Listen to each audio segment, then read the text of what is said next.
یا جبال الحرم، اگر تم ایمان کا کام کرو گے تو خدا ایک مخلوق کو دنیا کے کام کرنے پہ پابند کر دیں گے اور ان کا خراج تمہارے قدموں میں آئے گا اور ان کی محنتوں کا حصول تمہارے قدموں کے اندر پہنچایا جائے گا. تو یہ ضابطہ ہمیشہ کے لیے بنایا گیا قیامت تک کے لیے کہ اگر دین کے کام کو اپنا کام بنا لو تو خدا ہمارے کاموں کو غیب سے پورا کر دیں گے. اب دین کے کام کو اپنا کام بنانے کا راستہ دعوت اللہ کا کام کہ اللہ کی بڑائی بولنا، اللہ کی بڑائی سننا، اللہ کی بڑائی سوچنا اور اللہ کی بڑائی کو مانگنا اور اللہ کی بڑائی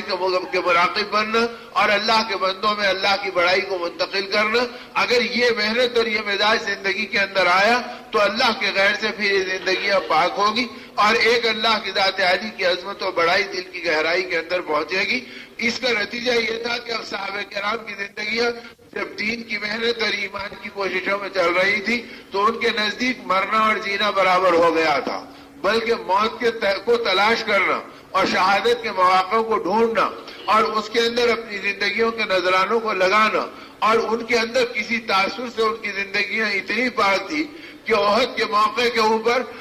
جس موقع کے اوپر بڑے بڑے جلیل القدر صحابہ اللہ کے راستے میں شہادت کا مرتبہ پا گئے. معلم مدینہ حضرت مصعب بن عمیر رضی اللہ تعالیٰ عنہ شہید ہو گئے. نبی کریم صلی اللہ علیہ وسلم کے چچا جن کے احسانات اور جن کی قربانیاں اور جن کی ساری چیزیں صحابہ کرام نے اپنی آنکھوں سے دیکھی تھی کہ مکے کی اس بے یار و مددگار زندگی میں جبکہ کوئی رسول اللہ صلی اللہ علیہ وسلم کے قریب آنے کو آسانی سے تیار نہیں تھا اور اس زمانے میں آپ بیٹھے ہیں اور راستے سے آپ گزر رہے تھے کہ اتنے میں ابو جہل نے دیکھا تو زور سے ایک پتھر کھینچ کے مارا اور وہ آپ کے سر مبارک کو لگا، کنپٹی پھٹی، آپ کا خون مبارک بہا، آپ ایک درخت کے نیچے بیٹھ گئے اور آپ کے آنسو بہنے لگے اور آپ نے نہ ابو جہل کا گلہ کیا نہ آپ نے کفار مکہ کے اوپر کوئی منصوبہ بنایا، بلکہ اس وقت آپ نے فرمایا اے اللہ اگر آپ راضی ہیں تو مجھے کسی کی ناراضگی کی پرواہ نہیں ہے. اے اللہ آپ مجھے کس کے حوالے کرتے ہیں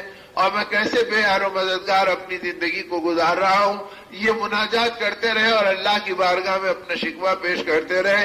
اس منظر کو حضرت حمزہ کی بیوی نے دیکھا جو اس وقت تک اسلام میں داخل نہیں ہوئی تھی اور وہ دیکھ کے بے قرار و بے چین ہو گئی. گھر میں جا کے غمزدہ بیٹھی رہی یہاں تک کہ ان کے شوہر حضرت حمزہ آئے جو وہ خود بھی ابھی تک اسلام میں داخل نہیں ہوئے تھے. جب حمزہ پہنچے تو حضرت حمزہ کی بیوی نے اپنے بالوں کو نوچنا شروع کیا اور اپنے چہرے کو کھینچنا شروع کیا اور اپنے پیر چارپائی پہ بیٹھ کے پٹکنا شروع کیا اور آہیں بھرنا اور رونا نوحہ کی وہ شکل جو کوئی عورت اپنے شوہر کے سہاگ پر اجڑ جانے پر اور اس کے حادثے اور موت کے اوپر روتی اور اپنی بیوگی کے اوپر وہ غم کھاتی. وہ سارے غم کے نظارے حضرت حمزہ کی بیوی نے پیش کرنا شروع کیے.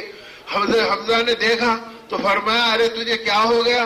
میں تیرے سامنے کھڑا ہوں اور تو اپنے آپ کو اس ماتم کے اندر اور نوحہ میں لگا رکھی ہے. تو حمزہ کی بیوی نے حضرت حمزہ کو چیخا اور ڈانٹ کے فرمایا چپ ہو جاؤ، اب بڑی باتیں مت کرو. تمہیں خبر بھی ہے کہ تمہارے خاندان کی آبرو کا کیا ہو رہا ہے اور تمہارے خاندان کی عزتوں پہ کون کون ہاتھ ڈال رہا ہے. ابن عبداللہ کو دیکھو، وہ چاہے کچھ بھی کہتا ہوگا لیکن یہ حال ہو گیا کہ جس کا جی چاہے پتھر مار دے اور جس کا جی چاہے خون بہا دے اور کوئی اس کے سر پہ ہاتھ رکھنے والا نہیں ہے.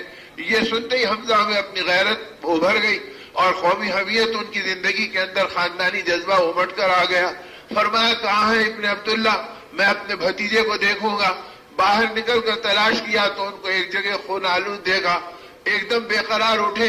واقعہ چونکہ پورا اپنی بیوی سے سنا تھا اور سیدھے نکل کے ابو جہل کی تلاش میں گئے. وہ بیت اللہ کے کنارے دارالندوہ میں بیٹھا تھا اور تمام صنادید قریش اور سرداران مکہ قریب بیٹھے تھے اور ان کے درمیان وہ اپنی بہادری اور آپ کے ساتھ پہنچائی جانے والی اذیت کا تذکرہ کر رہا تھا. اتنے میں حضرت حمزہ پہنچے اور اپنے کاندھے سے اپنی کمان کو نکالا اور پھینک کے ابو جہل کے اوپر مارا. ابو جہل کا سر پھٹا، اس کا خون بہنے لگا. تو آپ نے فرمایا خبردار اگر آئندہ میرے بھتیجے پہ تو نے آنکھ اٹھائی تو میں تیری آنکھ نکال دوں گا. تو نے کیا سمجھا کہ وہ بالکل بے یار و مددگار ہے؟ ابھی ہم زندہ ہیں اور خبردار جو آگے تو کوئی قدم اٹھائے گا. ابو جہل گھبرا گیا. وہ صنادید مکہ حیران ہو گئے کہ اگر یہ واقعہ ایسے ہی چلا تو ہم میں آپس میں پھوٹ پڑے گی. لہذا سب نے خاموشی اختیار کی اور حمزہ کے اس حملے کا کوئی جواب نہیں دیا. حضرت حمزہ پلٹ کر آئے اور رسول اللہ صلی اللہ علیہ وسلم کی خدمت میں پہنچے اور کہا بھتیجے خوش ہو جا, میں نے تیرا بدلہ لے لیا اور ابو جہل کا سر پھٹا ہے اور جی چاہتا ہے تو جا کے اپنی آنکھوں کو ٹھنڈا کر لے اور دیکھ لے کہ اس کا خون کیسے بہ رہا ہے. رسول اللہ صلی اللہ علیہ وسلم نے نگاہ اٹھائی, آپ کے آنسو ٹپک رہے تھے اور آپ نے اپنے چچا حضرت حمزہ کو دیکھا اور فرمایا کہ اے میرے چچا, میرا دل اس سے ٹھنڈا نہیں ہوتا کہ آپ بدلہ لے لیں. فرمایا بیٹا پھر تیرا دل ٹھنڈا کیسے ہوگا؟ فرمایا میرا دل تو اس وقت ٹھنڈا ہوگا جب آپ اللہ کی ذات کو تسلیم کر لیں اور مجھے ان کا رسول محمد الرسول اللہ مان لیں. تو اس قربانی نے ان کا دل پگھلایا تھا. فوراً ہاتھ بڑھا کے فرمایا میرے بھتیجے, اگر تیرا دل اس سے ٹھنڈا ہوتا ہے تو میرے ہاتھ کو اپنے ہاتھ میں لے لے اور مجھے وہ ایمان کا کلمہ پڑھا دے, میں بھی تیری غلامی اور تیری نبوت کو تسلیم کرنے پہ تیار ہوں. رسول اللہ صلی اللہ علیہ وسلم نے آپ کو کلمہ پڑھایا. نتیجے میں حضرت حمزہ کی بیوی اسلام میں داخل ہوئی. نتیجے کے اندر آپ کے پورے چاہنے والے قریب ہوئے. اب اس طرح کے احسانات حضرت حمزہ کے رضی اللہ تعالیٰ عنہ کو مسلسل چل رہے تھے. وہ حضرت حمزہ جیسے عزیز چچا, اور وہ بھی احد کے میدان کے اندر شہید ہوئے. کلیجہ آپ کا نکالا گیا, سینہ آپ کا چیرا گیا, دانتوں سے آپ کے کلیجے کو کچا چبایا گیا, آپ کے ناک و کان کاٹے گئے, آپ کے چہرے مبارک کا پہچاننا مشکل ہو رہا تھا. ان سارے مناظر کو نبی رحمت صلی اللہ علیہ وسلم نے دیکھا تو صحابہ پہ کیا گزری ہوگی ان سارے واقعات کی. اس موقع کے اوپر سرداران مکہ میں سے ایک نے اعلان کیا اور کہا ہے مدینے والوں سن لو,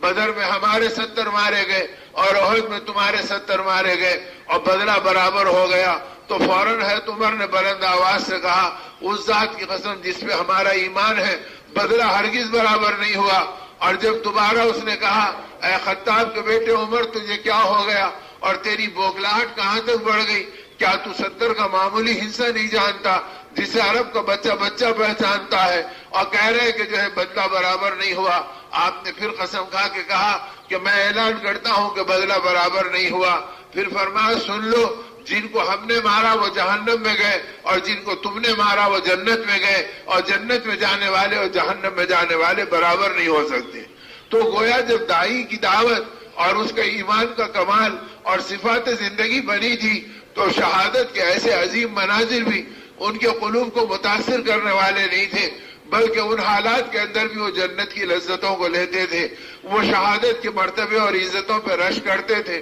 اور ان کی جگہ اپنی جانوں کی قربانی کی تمنائیں رکھتے تھے. یہ اس وقت ہے جب کہ آدمی کی زندگی میں ایمان بنے اور یقین پختہ ہو اور اللہ کے ساتھ آدمی کا تعلق صحیح ہو. اور اگر یہ والی چیز زندگی کے اندر نہیں آتی اور دعوت آدمی کی کمزور پڑ جاتی اور رسم زندگی کے اندر رہتی تو ایک کھوٹ تو یہ ہوتا ہے کہ اس کے ایمان کے ساتھ گناہ ملتے ہیں, گناہوں کی نحوست سے مصائب اور حوادث آتے ہیں اور حوادث کے نتیجے میں یہ آزمائشوں میں متزلزل ہو جاتا ہے اور اس کے نتیجے میں پھر اس کے دین میں خلل پڑتا ہے اور دین میں ایسے خلل پڑتا ہے کہ اب اس کو دین کیا ہے سمجھ میں نہیں آتا. یہ نماز پہ مطمئن, یہ روزے پہ مطمئن, یہ ذکر پہ مطمئن. اور وہاں نبی رحمت صلی اللہ علیہ وسلم کے صحابہ کا مزاج کیا بنا تھا؟ بڑی بڑی قربانیوں کے بعد اطمینان نہیں تھا اور بڑی بڑی زندگیاں دین اور ایمان پہ لگانے کے بعد ایک جگہ بیٹھ کر اللہ اللہ کہنے کی اجازت نہیں تھی, بلکہ یہ تھا کہ ہر حال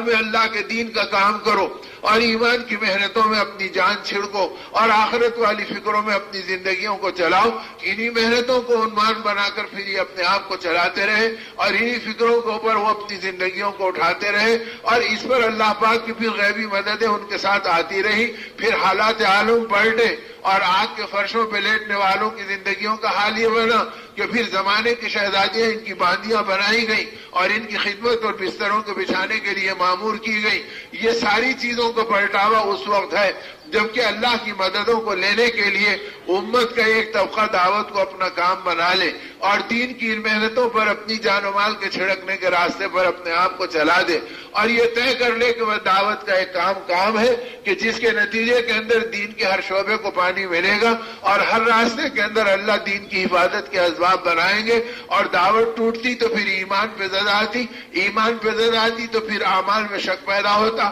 اور اعمال میں شک پیدا ہوتا تو اللہ کی طرف طرف سے حالات عالم پکڑ میں آتے، اور جب حالات عالم پکڑ میں آتے تو بندہ بے اعتماد بنتا ہے. ارے اتنی دعا کر رہے کچھ نہیں ہوا، اور اتنی نماز پڑھ رہے کچھ نہیں ہوا، اور اتنا وقت لگا رہے کچھ نہیں ہوا. اور اللہ کی ذات عالی نے تو شاہانہ اعلان فرما دیا کہ من لم یرضى علی قضائی ولم یرضى علی بلائی فلیتخذ ربا سوائی، او کما قال اللہ تبارک و تعالی. حدیث قدسی کا ٹکڑا ہے جس میں حق تعالیٰ فرماتے ہیں جو میرے فیصلوں پہ راضی نہیں ہوتا اور میری بلاؤں کا استقبال نہیں کرتا، اس کو چاہیے کہ میرے علاوہ کسی اور کو اپنا رب بنا لے.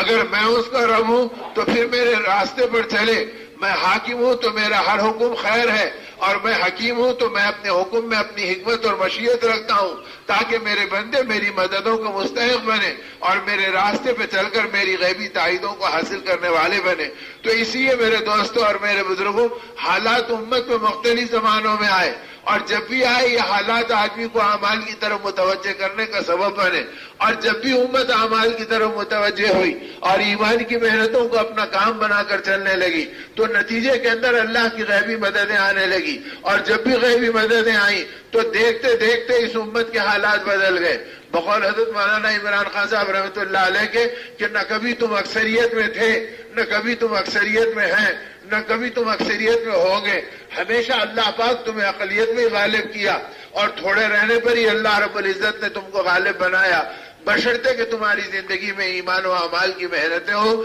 تو ہم کو یہ راستہ دیا گیا کہ ایمان و اعمال کو اپنی زندگی میں غالب کر کر چلاؤ، اور ایسے غالب کرو کہ اپنی دنیا، اپنی خواہشات، اپنی رغبتیں، اپنی لذتیں، ان کو ٹھکرانا ایک ایمان والے کے لیے آسان ہو جائے. اسی لیے نبی رحمت صلی اللہ علیہ وسلم نے جب یہ دعا مانگی اللہم لا تجعل مصیبتنا فی دیننا، تو اس کے بعد فرمایا ولا تجعل الدنیا اکبر ہمنا، اے اللہ تو دنیا کو ہماری زندگی کا مقصود مت بنا دے، اور ہماری فکروں کا سارا نچوڑ اس دنیا کو مت بنا دے. تو پتا چلا جب دنیا مقصود بن جاتی ہے تو پھر دین بے وزن بن جاتا ہے، پھر یہ دین میں مصائب اور حوادث آ جاتے ہیں، پھر دین کو پہچاننے والا شعور آدمی سے نکل جاتا ہے. اور آخر میں فرمایا اللہم لا تسلط علینا من لا یرحمنا، اے اللہ تو ہمارے اوپر ایسے لوگوں کو مسلط مت فرما جو ہم پر رحم کرنے والے نہیں ہیں. تو پتا چلا کہ محبت دنیا کے نتیجے میں وہ لوگ زندگی پہ مسلط کر دیے جاتے ہیں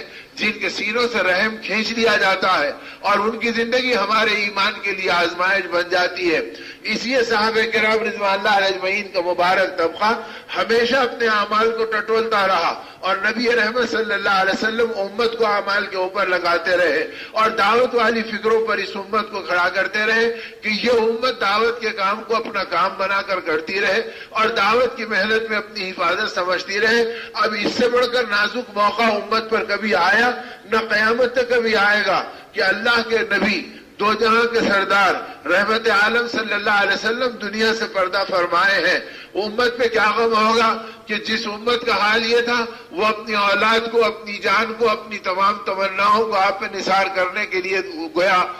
متمنی رہتی تھی، اور وہ نبی رحمت صلی اللہ علیہ وسلم دنیا سے پردہ فرما گئے. صحابہ اس غم کے اندر ہے، اور دشمن یہ سمجھ رہا ہے کہ یہ موقع مدینے کو ختم کرنے کا ہے اور ان کی زندگیوں کو تہس نہس بنانے کا ہے. اور ادھر ابوبکر صدیق رضی اللہ تعالیٰ عنہ فرما رہے ہیں کہ جنازہ رسول اللہ صلی اللہ علیہ وسلم کا بعد روز مبارک میں اتارا جائے گا، اور پہلے جیش اسامہ کو روانہ کیا جائے گا. حضرت عمر آ کے کہہ رہے ہیں کہ اے خلیفہ رسول اللہ، آپ پہلا حکم کیسا اپنا جاری کر رہے ہیں؟ آپ دیکھتے نہیں کہ امت کا کیا حال ہے اور دشمنوں کے کیسے پرخطر منصوبے ہیں. ہرقل روم اپنی طاقتوں کے ساتھ مدینے کا رخ کیا ہوا ہے، اور دنیا کی طاقتیں مدینے کو مٹانے پہ لگی ہوئی ہیں، اور آپ اتنے بڑے جیش اسامہ کو 3000 کے لشکر کو بھیج دے رہے ہیں جس کے بعد مدینے میں کوئی باقی نہیں رہے گا. تو آپ نے حضرت عمر کے سینے کے اوپر تھپتھپایا اور فرمایا عمر تجھے کیا ہو گیا؟ جاہلیت کے زمانے میں بہادری دکھاتا تھا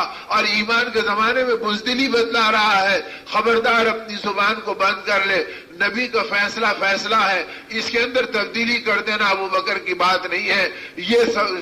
جائز جا کر رہے گا اور یہ لشکر روانہ ہو کر رہے گا. یہ کہہ کر آپ نے حضرت اسامہ کے لشکر کو روانہ کر دیا. صحابہ کہتے ہیں حضرت اسامہ کا لشکر روانہ ہونے کے بعد پورے مدینے میں 150 سے زیادہ بالغ مرد موجود نہیں تھے، اور اس حالت میں حضرت ابوبکر رضی اللہ عنہ نے فرمایا ارتداد کی اطلاع ملی ہے اور مسلمہ بن کذاب کی جھوٹی نبوت کے دعوے کی اطلاع ملی ہے. لہذا اسی حالت کے اندر میں چاہتا ہوں کہ ان مرتدین زکوٰۃ کے پاس ان کو بھیج دو. عمر تم بھی ان کے اندر شریک ہو جاؤ. اب لوگ حیران ہیں کہ کیسے کیسوں کو آپ بھیج دے رہے ہیں، اور یہاں تک کہ فرمایا اگر تم نہیں جاتے تو تنہا اپنے آپ کو سواری پہ سوار کر لیا. اور اس وقت قرآن پاک کی آیت پڑھی لا یکلف اللہ نفسا الا وسعها، کہ یاد رکھو اللہ اس سے زیادہ آدمی کے اوپر بوجھ نہیں ڈالتے جس کا وہ مکلف نہ ہو. یعنی یہ بقول حضرت مولانا صاحب رحمۃ اللہ علیہ کے ابو بکر نے تو اس آیت کو وہاں پہ پڑھا ہے، اور تم اس آیت کو اپنی دھوپ میں پڑھتے ہو، اپنی بھوک میں پڑھتے ہو، اپنی بچوں کی راحتوں کو پورا کرنے کو رکاوٹ سمجھ کے پڑھتے ہو، اور سمجھتے ہو کہ بھائی دین کے کام کی ہمارے اوپر کیا ذمہ داری ہے. اور حضرت ابو بکر رضی اللہ تعالیٰ خلیفہ رسول اللہ نے اس نازک موقع پر اس آیت کو پڑھا اور سواری پہ بیٹھ گئے. آپ کو بیٹھتا ہوا دیکھ کر تمام صحابہ تیار ہو گئے، تو آپ نے 150 صحابہ کی پوری جماعت نکال دی. علماء لکھتے ہیں اور سیرت نگاروں نے ان باتوں کو محفوظ کیا کہ 3 دن اور 3 رات مدینے پہ ایسے گزرے کہ پورے مدینے کے اندر ایک بالغ مرد مدینے کی حفاظت کے لیے باقی نہیں رہا. اور ایسے وقت کے اوپر جبکہ دنیا کی ساری طاقتیں مدینے کے اوپر اپنا نشانہ بنائی ہوئی تھی، لیکن جب یہ جماعت نکلی اور جس تیزی کے ساتھ ان کو قربانی پہ دوڑایا گیا، فجر یہاں پڑھو، ظہر یہاں پڑھو، عصر یہاں پڑھو، مغرب وہاں پڑھو، اور ہر قبیلے کے اندر پہنچ کر ان کے ساتھ مقابلہ کرو. اب نتیجے میں جس راستے سے گزرے تو دشمن کو اللہ نے ان کی نگاہوں کے اندر ان کی ہیبت اور ان کی وحشت اتنی ڈال دی کہ جدھر سے ہرقل روم کا لشکر گزرتا اور جدھر سے مخالفین اسلام آتے ان کو پتا چلتا ابھی یہاں سے ایک جماعت ان کی باہر گئی اور ابھی یہاں سے ایک جماعت ان کی باہر گئی، تو ایک ہی جماعت گئی اور اللہ نے سینکڑوں جماعتوں کی شکل میں دشمن کو دکھلا دیا. انہوں نے آپس میں کہا ذرا سوچ لو، جب اتنی طاقت باہر بھیجے ہیں تو مدینے میں کتنی طاقت ہوگی. خامخواہ کے اپنی بیویوں کو بیوہ کیوں کرتے ہو اور اپنے بچوں کو یتیم کیوں کرتے ہو؟ اب ان کے اوپر اللہ نے ہیبت ڈالی، انہوں نے ارادے بدلے اور راستوں سے وہ واپس لوٹ گئے. اور 3 دن اور 3 رات پورے مدینے کے اندر بغیر ایک بالغ مرد کے اللہ نے حفاظت کر کے بدلا دی، تاکہ قیامت تک امت کو پتا چل جائے اگر تم دعوت کے کام کو اپنا کام بناؤ گے تو اللہ تمہارے بغیر تمہاری نسلوں کی حفاظت کریں گے اور تمہارے بغیر تمہارے علاقوں کی حفاظت کریں گے. تو حفاظت بھی دعوت میں اور نجات بھی دعوت میں اور ہدایت بھی دعوت میں اور زندگی کے اندر اللہ کی غیبی مددیں بھی دعوت میں. تو دعوت کے کام کو اپنا کام بنا کر کرنا اور ان محنتوں میں اپنی زندگیوں کو چلانا، اس راستے پر اللہ پاک نے ان محنتوں کو اٹھایا اور ان قربانیوں کو چلایا. اب عام طور سے اس راستے کی برکتوں کا بالعموم اس کی اجازت نہیں کہ آدمی ان کو کہتا رہے، لیکن کبھی کبھی ترغیباً کوئی بات آ جاتی ہے. ابھی ایک علاقے کی کارگزاری باہر کے ملک کے اندر سامنے آئی اور وہاں پر تذکرے چلنے لگے. انہوں نے کہا مالی کے علاقے کے اندر، افریقہ کے علاقے میں ہماری 4 مہینے کی جماعت گئی تھی اور وہ جماعت پیدل بنائی گئی اور چلتے چلتے راستے کے اندر گھاٹی آ گئی. اب وہ گھاٹی کے اوپر ہم چڑھنے لگے. اب چڑھتے چڑھتے ہم گھاٹی کی بلندی پہ پہنچ گئے. اب ہم 4000 فیٹ اونچے ہو گئے اور نیچے کھائی نظر آنے لگی. اللہ کی شان یہ کہ ایک ساتھی کا پیر پھسلا اور وہ ایک دم نیچے گرا. پوری جماعت کی چیخ نکل گئی اور وہ گرتے ہوئے آدھے راستے تک 1500 فیٹ تک نیچے اترا اور کوئی ڈالا اس کے ہاتھ کو لگ گیا، اس نے اسے پکڑ لیا اور وہ لٹک گیا. اب ساتھی اوپر سے دیکھ کر بے قرار رو رہے ہیں اور تڑپ رہے ہیں، اے اللہ ہمارا ساتھی موت و زیست کی کشمکش میں ہے، ہم نکال بھی نہیں سکتے، جنگل و بیابان کی جگہ ہے، اس تک آواز پہنچانا ہی بڑی مشکل کی چیز ہے. نیچے کھائی نظر آ رہی ہے، اب آگے اس کا کیا بنے گا؟ اسی تڑپنے اور بے چینی کی حالت میں تھے، یہاں تک کہ ساتھیوں کی ہچکیاں لگ گئی. امیر نے اس کو دیکھا، ساتھیوں پہ نظر ڈالی، پوچھا بتاؤ تمہارا مشورہ کیا ہے؟ پھر اس کارگزاری میں انہوں نے کہا کہ امیر نے طے کر لیا اور یہ کہا کہ بس اب ہمارا حکم ہے، تم ہاتھوں کو چھوڑ دو، شہادت کی نیت کر لو اور رسول اللہ صلی اللہ علیہ وسلم کو ہمارا سلام پہنچا دینا اور بتلا دینا کہ دین کی ان محنتوں میں امت کا کیا حال ہے. اب ساتھیوں کی چیخیں نکل گئی، اس نے بھی اپنی آنکھوں کو بند کیا، کلمہ بلند آواز سے پڑھا اور ایک دم اس نے اپنے ہاتھ چھوڑ دیے. ساتھی ایک دم چیخ پڑے، یا اللہ ہمارا ساتھی تو شہادت کے مرتبے میں پہنچ گیا. اتنے میں یہ کہہ رہے ہیں ابھی ہمارا چیخنا ختم نہیں ہوا اور ہمارے روتے ہوئے آنسو سنبھلنے نہیں پائے، اتنے میں ہم کو ایسے محسوس ہوا ہمارے بازو کوئی کھڑا ہے، پلٹ کر دیکھا تو کیا دیکھتے ہیں کہ نیچے جانے والا ساتھی ہمارے بازو کھڑا ہوا ہے۔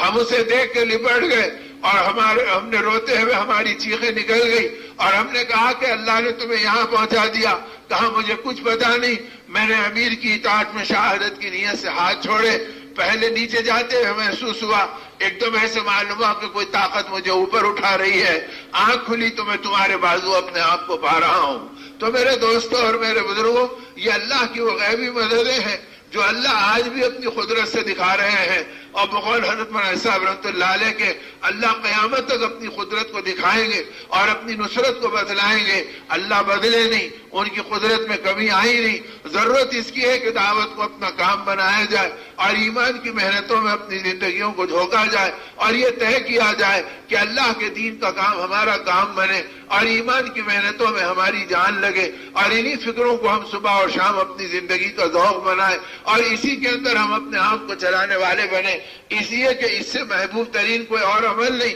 اور اس سے مقدم ترین کوئی اور عمل نہیں کہ جس کے اندر نبی رحمت صلی اللہ علیہ وسلم نے امت کو اٹھایا ہو، اور جب جب امت اٹھی ہے اللہ نے اپنی قدرت کی غیبی نشانیاں دکھلائی ہیں اور اپنے کرم کی چادر بچھائی ہے، اور جب دعوت کی محنت نکل گئی تو وہ امت جو سارے عالم کو ہدایت کی چادر میں لپیٹنے کے لیے آئی تھی، آج اس کے کلمے کے لالے پڑ گئے، اس کا ایمان خطرے میں پڑ گیا، اس کی اولاد حق کے راستے کے اوپر جمنے سے رہ گئی۔ اس لیے میرے دوستوں اور میرے بزرگوں، اللہ میں دین کی محنتوں میں لگائے اور ان صفات کے ساتھ لگائے، اور بقول حضرت مولانا سید احمد صاحب رحمۃ اللہ علیہ کے فرمایا اگر کام کرنے والے اپنی زندگی کو جانچنا چاہیں تو کسی اور کے محتسب مت بنو اور دوسروں کی زندگی مت ٹٹولو، اپنی زندگی کو آپ دیکھ لو، اور اگر یہ دیکھنا ہے کہ میرا دین صحیح ہے تو یہ دیکھو کہ میری دنیا اگر صحیح ہے تو میرا دین بھی صحیح ہے، اگر میرا وعدہ صحیح ہے، اگر میرا معاملہ صحیح ہے،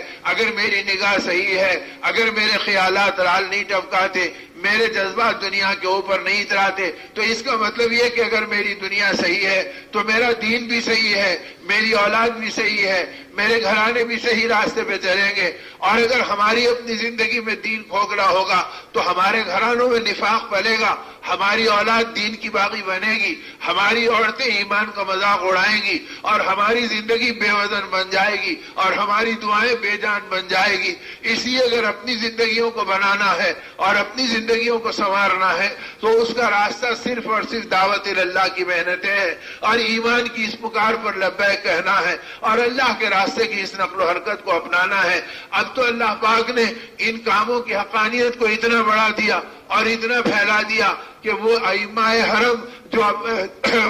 جن کے علاقوں میں کام کی عمومیت کا ماحول نہیں ہے، لیکن جب ان کے ہاں علماء حق پہنچے، ہمارے اکابر پہنچے، مولانا محمد عمر صاحب رحمۃ اللہ علیہ اپنے آخری زمانے میں پہنچے اور پہنچ کر دعا کی درخواست کی اور کارگزاری بیان کی تو وہ بے چین ہو کے کہنے لگے شیخ اللہ نے تمہیں ایک حق کا کام دیا ہے، اب اس پر جمے رہو اور چلتے رہو۔ مولانا نے فرمایا مجھ پہ گریا طاری ہو گیا اور میں نے رو کر کہا کہ پتہ نہیں کہ ہم حق پر ہے یا نہیں ہے، دعا کر دو کہ اللہ ہمیں حق کا راستہ دے دے۔ تو فرمایا وہ ائمہ حرم بےتاب ہو گئے اور ان کے چہرے متغیر ہو گئے اور ان کی آنکھوں سے آنسو ٹپک گئے اور کھڑے رہ کر انہوں نے کہا تم کیسی عجیب بات کر رہے ہیں، اگر تم کو اطمینان نہیں ہے تو ہم رکن یمانی اور حجر اسود کے درمیان کھڑے رہ کر قسم کھا کے کہنے کو تیار ہے اس سے بڑا کوئی حق نہیں جو اللہ نے تمہارے ہاتھوں میں دیا ہے اور جو تم سے اللہ پاک کام لے رہے ہیں۔ تم ہم سے پوچھو، رات کے اندھیروں میں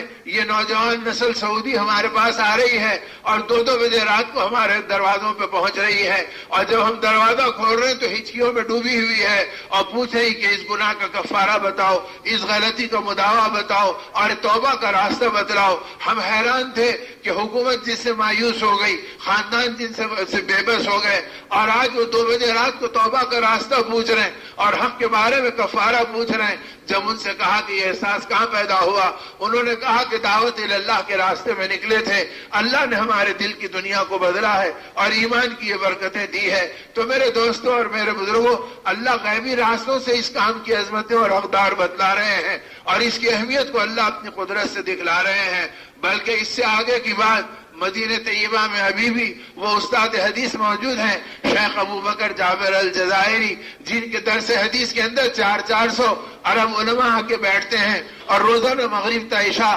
وہاں پر مستقل ان کا حلقہ لگا کرتا ہے۔ ہم بھی برکتاً ان کے حلقے میں سعادت حاصل کرنے کے لیے اپنے دوستوں سے پتہ پوچھ کے جا کے بیٹھے تھے۔ ان کے بارے میں زمانے کے بہت بڑے بزرگ اور اللہ کے ولی مولانا عبد الحلیم صاحب جون پوری رحمۃ اللہ علیہ، جو ابھی ابھی رخصت ہوئے، انہوں نے اس بات کو وہاں پر سنایا تھا اور یہ فرمایا تھا، ارے ان کے پاس کا خط میرے پاس محفوظ ہے، یہ درس دینے کے لیے آئے اور مسجد نبوی کے صحن کے اندر بیٹھے اور کتاب کھولی اور ایک دم ہچکیوں میں لگ گئے۔ بیٹھنے والا مجمع ان کو حیرت سے دیکھنے لگا اور کہا، شیخ کیا بات ہے، آج بہت زیادہ متاثر نظر آ رہے ہیں، اور بجائے اس کے کہ حدیث کا درس دیتے، ان کی آنکھیں پہلے سے ہی سوجی ہوئی ہیں اور یہاں کے بیٹھے تو پھر ہچکیوں میں لگ گئے۔ تو شیخ نے کتاب بند کر دی اور بند کر کر مسجد نبوی کے صحن میں آج کے زمانے میں اس بات کا اعلان کیا اور کہا، دیکھو میں نے آج رات خواب دیکھا ہے اور خواب کے اندر میں نے دیکھا ہے کہ مسجد نبوی کے صحن میں قبر ہے اور وہ قبر کھلی ہے اور اندر قبر کے اندر کروٹیں بدلنے کی بے چینی ہے۔ میں سوچ میں پڑ گیا کہ یا اللہ، مرنے کے بعد زندگی کیسے، اور یہ تو کروٹیں بدل رہا ہے۔ ایک دم میرے کان میں آواز آئی، صالحین کو اللہ زندگی دیتے ہیں اور نیکوں کے ساتھ اللہ پاک کا معاملہ بلند ترین ہوتا ہے۔ تو پھر فوراً مجھے یہ خیال آیا، جب عام صالحین کا یہ حال ہے تو صالحین کے سردار محمد الرسول اللہ صلی اللہ علیہ وسلم کا کیا حال ہوگا۔ تو ایک دم میری نگاہ اٹھی تو مجھ کو آقا کا دیدار نصیب ہوا اور آپ اپنے حجرے مبارک سے باب السلام کے دروازے کی طرف چہل قدمی فرما رہے تھے۔ میں نے سوچا چلو آقا کی خدمت میں سلام عرض کروں گا، دبے پیر میں پیچھے پیچھے چلا گیا۔ اب وہ سارا مجمع مسجد نبی میں سن رہا ہے اور وقت کا استاد حدیث ان کو اپنا یہ خواب سنا رہا ہے اور کہنے لگے کہ جب میں قریب پہنچا تو آپ ایک پتھر کی کرسی پہ بیٹھ گئے تھے جو باب السلام کے دروازے کے قریب مجھ کو نظر آئی۔ میں نے ادب سے سلام کیا، رسول اللہ صلی اللہ علیہ وسلم نے میرے سلام کا جواب دیا۔ میں نے کہا، اللہ کے رسول امت کے لیے دعا فرما دیجئے۔ جب یہ کہا تو آقا کے چہرے کا رنگ بدل گیا اور اپنی پیشانی کو ہاتھ لگا کے بیٹھ گئے۔ تھوڑی دیر میں سر مبارک کو اٹھایا تو سامنے سے ایک مصری نوجوان، یہ یورپی تہذیب کے اندر ڈوبا ہوا، سامنے سے گزر رہا تھا۔ آپ نے اس کی طرف بیزارگی کی آنکھوں سے دیکھا اور بے قرار ہو کے فرمایا، کیا ایسی امت کے لیے میں دعا کروں؟ پھر فرمایا، تم لوگوں نے میرا دل بہت دکھا رکھا ہے اور مجھے بے چین کر دیا ہے، میرا دل چاہتا ہے کہ میں ہندوستان ہجرت کر کے چلے جاؤں۔ فرمایا، میری چیخ نکل گئی، آقا اگر آپ چلے گئے تو مدینے میں کیا باقی رہے گا؟ اور اسی چیخ میں اٹھ گیا اور جب سے میں رو رہا ہوں اور سوچ رہا ہوں اور تم سے بھی یہ کہہ رہا ہوں، بتاؤ ہندوستان میں کیا چیز ہے جس کے لیے آقا جانا چاہتے ہیں؟ اگر کوئی چیز ہے تو دعوت اللہ کا کام ہے کہ لوگ اپنے بستر اپنے کاندھوں پہ اٹھاتے ہیں، اپنے امریکہ کے سفر کیے، تم نے تفریحوں کے لیے پیرس کے سفر کیے، لیکن تم نے محمد رسول اللہ صلی اللہ علیہ وسلم کے غم کو اپنا غم نہیں بنایا۔ اب اس کے بعد کیا کرنا چاہتے ہو؟ تو کہا کہ شیخ نے خود بھی رویا اور پوری مجلس کو ہچکیوں اور سسکیوں پہ ڈالا اور فرمایا، آج عہد کرو کہ ہم دعوت کے کام کو اپنا کام بنائیں گے اور ان محنتوں میں چلیں گے۔ میرے دوستو، خدا غیبی راستوں سے اس کام کا تعارف کرا رہے ہیں اور خدا اپنے بندوں کو اس کے اوپر کھڑا کر رہے ہیں۔ ضرورت اس کی ہے کہ جن کو خدا نے قبول کیا اور ہم جیسے نکموں کو اور دنیا کی محبت میں ڈوبے ہوئے انسانوں کو اللہ نے کرم فرمایا اور پتہ نہیں کس کی آہوں پر خدا نے ہم کو قبول کیا اور کن کی تڑپنے میں خدا نے ہم کو ان کے حساب میں ہم کو ہمارے دلوں کو پلٹا اور کام کی طرف مائل کیا۔ اللہ کام کی قدردانی کی توفیق دے، اپنے اعمال کو بنانے کی سعادت دے، اپنے معاملات و معاشرت پر نگاہ رکھنے کی توفیق دے، اپنے آپ کو دنیا کی اس حقیر محبتوں سے اور ردی سامانوں کو مقصود بنانے کے دھوکے سے نکال دے اور ایمان کے کمالات پر اللہ ہماری زندگیوں کو چلا دے. اس کے لیے یہ بات کہی جا رہی ہے کہ اللہ مجھ کو اور آپ کو موت تک ایمان پہ مر مٹنے والا بنا دے اور اس کا مزاج اور ذوق زندگی بنانے کے لیے جو تقاضے ہیں 4 مہینے کے اور اس سے کم و زیادہ کے اللہ پاک موت تک اس پر لگا دے اور تقاضوں پہ لبیک کہہ کر اپنے اوقات کو لگانے کی سعادت دے دے. اس کے لیے میرے دوستوں اور میرے بزرگوں اللہ مجھے اور آپ کو قبول کرے. ہمت کر کے نیت کر کے طے کرو کہ ہمارے مشورے ہماری فکریں ہمارے مذاکرے یہ اس لیے ہے کہ اللہ کا دین دنیا میں سربلند ہو اور خدا کا غضب اور قہر ٹھنڈا ہو اور ان کا قہر ان کے اور دین کے دشمنوں کی طرف پلٹ جائے اور خدا زمانے کے قارون کو دھسا دے اور فرعونوں کو ڈبو دے اور خدا حق کو دنیا میں چمکا دے اور ہم جیسے کمزوروں کو اللہ اپنے کرم سے اس اعمال میں قبول کر لے اور دعوت اللہ کے اعمال میں چلا دے. اس کے لیے میرے دوستوں اور میرے بزرگوں اللہ ہمت و سعادت کی توفیق دے دے. ہمت کرو نیت کرو کہ اللہ اس کام میں قبول کر لے اور اللہ موت تک ہم سب کو چلا دے. بس